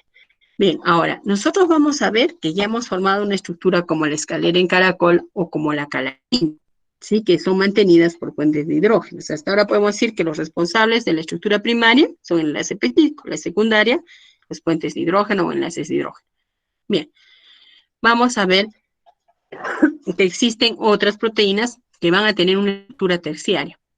En la estructura terciaria vendría a ser la estructura tridimensional, es decir, aquella en la que ya la estructura se va compactando. Entonces, por ejemplo, vamos a ver que el colágeno, esta proteína fibrosa que tiene su estructura lineal, tiende ya a compactarse un poquito más, ¿sí? Se compacta un poquito más y de esta manera vamos a ver que adquiere esta forma globular o en el caso de la leucina, el caso de la hemoglobina. Acá tenemos las estructuras terciarias, se ven, miren, acá el de alfa hélice y estaría acá el de lámina plegada. Por ejemplo, acá tenemos el caso de la mioglobina y esta es una proteína que se une a los ácidos grasos. Entonces, esta compactación va a ser mantenida, o sea, esta compactación ya por decir la madeja de lana, se mantiene unida por los siguientes enlaces. No covalentes estarían los enlaces hidrofóbicos. ¿Entre quiénes se establecen los enlaces hidrofóbicos? Entre todas las cadenas ramificadas. O sea, estaría la valina, la leucina y la isoleucina. Y estarían los puentes de hidrógeno. Y estarían los enlaces iónicos. ¿Quiénes se establecerían entre los enlaces iónicos o salinos? Estaría los del grupo 3 y los del grupo 4. Y dentro de los covalentes estaría el enlace disulfuro, que se establece entre residuos de cisteína, y el enlace amida, que se establecería entre los aminoácidos del grupo 3, o sea, el D y el E, o sea, el aspartato y el glutamato, con la lisina, con el exiloamino de la lisina. Entonces, ya decimos que ellos se compactan, formando una gran estructura. Pero nosotros hemos visto que hay que hay proteínas que no solamente están constituidas por una cadena polipeptídica, sino por más de 2, como por ejemplo la insulina hemos visto que está constituida por 2 cadenas. la hemoglobina por 4 cadenas. Entonces, esas cadenas van a compactar, ¿sí? Se van a compactar todas en una estructura esférica.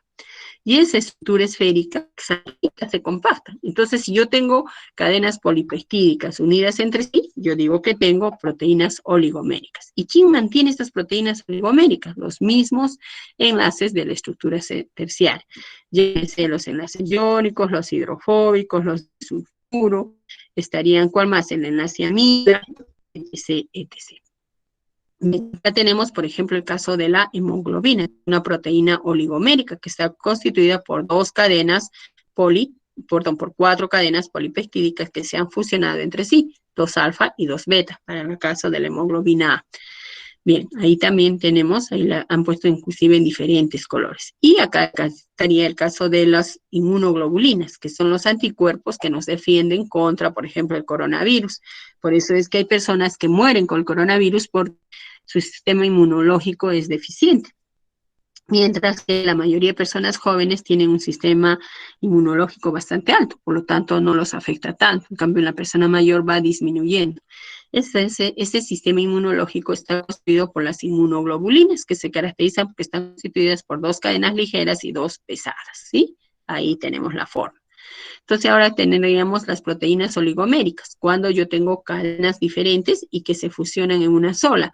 Por ejemplo, mencionamos el caso de la insulina, el caso de las oligoméricas, ¿sí?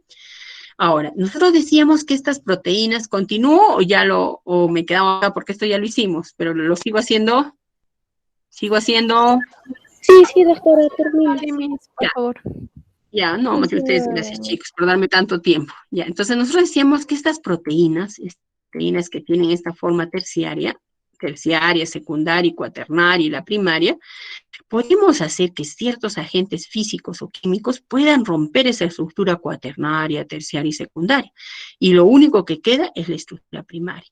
Entonces, a eso se conoce como desnaturalización. ¿Qué vendría a ser la desnaturalización de proteínas? Cuando la proteína ha perdido su estructura cuaternaria, su estructura terciaria y secundaria. Y lo único que ha quedado latente es la estructura primaria. Y entonces, al perder esta estructura cuaternaria, terciaria y secundaria, y solo quedar con la estructura primaria, ¿qué ha pasado? Ha perdido actividad biológica. Es decir, si fuera la hemoglobina, ya no tendría la función de transporte. ¿Quiénes son estos agentes que producen esta desnaturalización de proteínas? Son agentes físicos como el calor, las radiaciones, la agitación mecánica, el ultrasonido. Dentro de las radiaciones serían los rayos X, la radiación ultravioleta. Y justamente se aprovecha esta propiedad para matar el tumor, o sea, cuando el tumor es una proliferación masiva de células. Y recuerden que ahí intervienen las proteínas. Entonces, si yo desnaturalizo estas proteínas, el tumor ya no va a seguir creciendo. Y eso es lo que vendría a ser la radioterapia. O cuando nosotros estamos en la parte de radiología, ¿se acuerdan que si ustedes han ido a hacer prácticas, han visto que al paciente lo dejan solito para que le tomen la placa? Y si ustedes están ahí, tienen un mandilón con unas placas. Entonces, generalmente los radiólogos descansan para evitar esas radiaciones, esa desnaturalización de proteínas. Dentro de los químicos estarían los solventes orgánicos. Acá estaría el alcohol, por ejemplo, que usamos para nosotros desinfectar las superficies. ¿Se acuerdan? Todo desinfectamos porque estamos desnaturalizando proteínas de agentes patógenos. Llámese, por ejemplo, el coronavirus. Entonces yo me libero con el alcohol porque lo que voy a romper es su cubierta proteica. Entonces, de esa manera el bicho muere. O la urea, acá también estaría la lejía, acuérdense.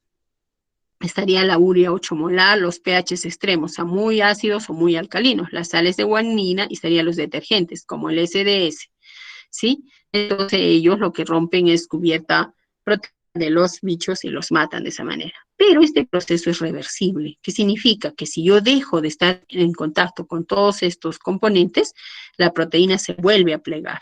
Y cuando se pliega, se dice que se ha renaturalizado. Por ejemplo, tengo acá un ejemplo clásico. ¿Cuál es el ejemplo clásico? Tengo este caso donde a la proteína yo la trabajo con urea y con beta-mercaptolol. ¿Qué he hecho? He roto los puentes disulfuro. Entonces, si yo he roto los puentes disulfuro, es lógico que la proteína solo ha quedado en su estructura primaria. Entonces, si yo retiro la urea y el beta-mercaptolol, la proteína se vuelve a plegar, vuelve a obtener los puentes disulfuro y vuelve a tener función biológica. Pero hay algo que decimos, ah, bien, la desnaturalización es una cosa irreversible. Es reversible, pero hay momentos donde esta desnaturalización se considera un proceso irreversible, que sería la floculación o coagulación. Cuando, por ejemplo, yo frío un huevo, jamás en la vida el huevo va a volver a su estado nativo. Hay algo que nosotros no podemos confundir. Una cosa es la desnaturalización y otra cosa es la hidrólisis. Por ejemplo, ¿cuándo hacemos hidrólisis? Cuando nosotros digerimos los alimentos, entonces nuestro organismo va a ver unas proteasas, y esas proteasas se encargan de hidrolizar a las proteínas y las van a romper en péptidos. Entonces, jamás en la vida, pues, un proceso de hidrólisis va a ser reversible, es irreversible, ¿sí? Entonces, ahora, dentro de los agentes desnaturalizantes está el 2-mercaptoetanol, la urea, el ditiotraitol, la guanidina, el lauril sulfato de sodio o desil sulfato de sodio. Estas fórmulas no es necesario, no van a aprender fórmulas, solo nombres. Y estamos comentando el huevo que se desnaturaliza, pierde la estructura primaria, secundaria, terciaria, y cuando vuelve otra vez a su estado nativo, digo que hay una renaturalización. Pero en el caso del huevo, recuerden que es un proceso irreversible. Dentro de las proteínas especiales, nosotros vamos a ver que hay ciertas proteínas que tienen grupos prostéticos, como el caso de los lípidos, que vamos a ver que los lípidos se unen a las proteínas, entonces yo hablaré de lipoproteínas. Cuando los azúcares se unen a las proteínas, hablaré de las glicoproteínas, y cuando el fósforo se une a las proteínas, hablaré de fosfoproteínas. O cuando el grupo hemo se une a la proteína, hablaré de hemoproteínas. Dentro de los ejemplos, tenemos dentro de los lípidos, tenemos, por ejemplo, a las proteínas que transportan el colesterol. Recuerden que estarían las HDL, que son colesterol bueno, y las LDL, que son colesterol malo, que la gente habla normalmente. Y tendríamos dentro de las glicoproteínas, tendríamos a las inmunoglobulina G, que son nuestros anticuerpos que nos defienden contra los virus.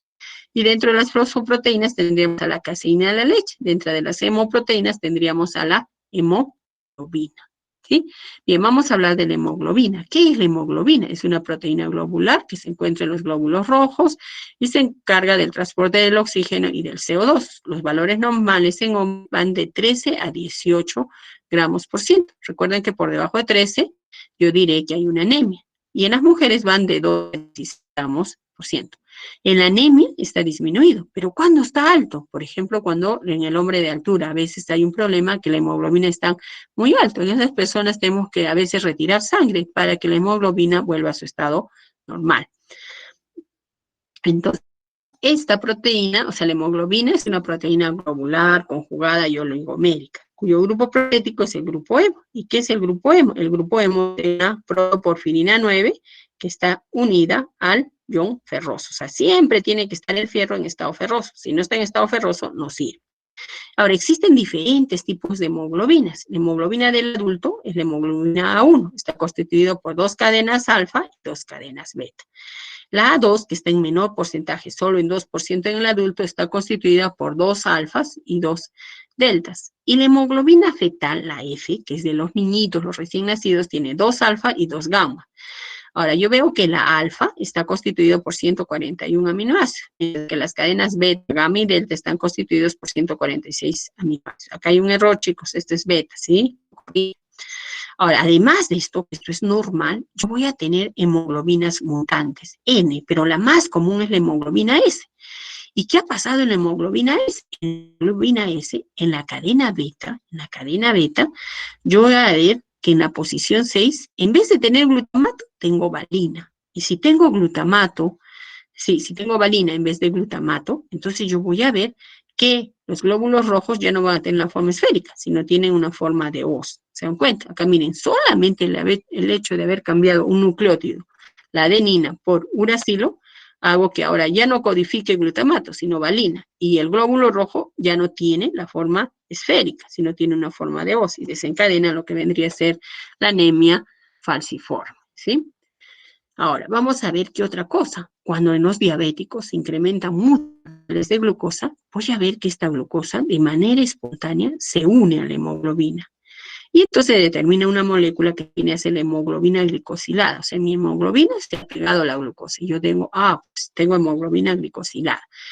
¿Para qué me sirve esta hemoglobina glicosilada? Para determinar si hay diabetes o no. Si yo veo que los valores superan el valor de 6, yo diré que la hemoglobina, que básicamente mi paciente tiene hemoglobina, que es diabético, pero si están por debajo de 6, yo diré que está excelente. Entonces, la hemoglobina glicosilada nos ayuda al diagnóstico de la diabetes. Si supera el valor de 6, yo diré que es diabético. Si está por debajo de 6, diré que no es diabético. O sea, ¿por qué? Porque esta hemoglobina glicosilada nos dice cómo han estado los niveles de glucosa en 3 meses. Si sale por encima de 6, yo he visto que mi paciente ha tenido una hiperglicemia, o sea, ha superado los 120.